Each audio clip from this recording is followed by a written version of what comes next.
Professor, vou continuar nesse tema, já que a gente está falando de como recuperar, de como fortalecer, para além de como defender a democracia.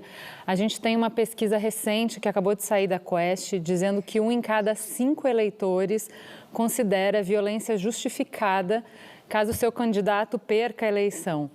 Ou seja, o que esses dados contam para a gente? Eles são parecidos, similares ao número, ao nível que vocês têm nos Estados Unidos, em que vocês já estão falando de um risco grande de uma guerra civil, né? Esses dados, para mim, mostram que vencer um projeto de ditador nas urnas, na eleição, está longe de ser a última etapa para a gente dizer que a gente conseguiu se defender desse ataque. Né? Como é que a gente consegue reconstruir para desescalonar essa polarização e sair dessa lógica que é essencialmente antidemocrática? I mean, in terms of public opinion, both the numbers and surveys in the United States and in Brazil that show a fairly large number of people being willing to accept or even support authoritarian measures is always a cause for concern. It's not new in Brazil, though. If you go back to the 1980s and certainly the early 1990s, polls showed that Brazilians were far from committed to democratic rules of the game. There was there was high support for possibly for coups, for military rule.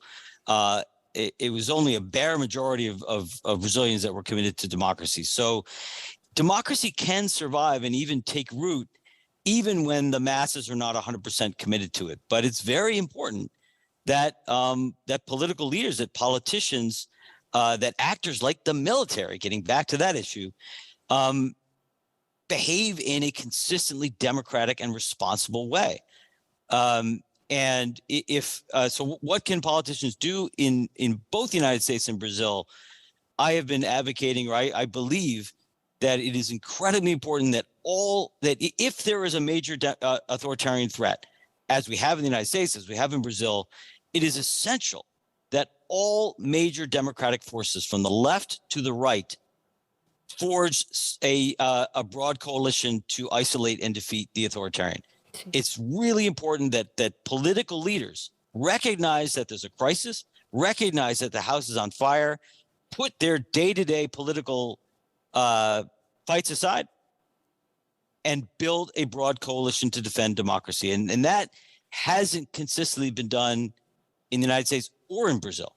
There shouldn't be 3 or 4 or 5 candidates in the first round against Bolsonaro. There should be one candidate. There should be a united opposition front.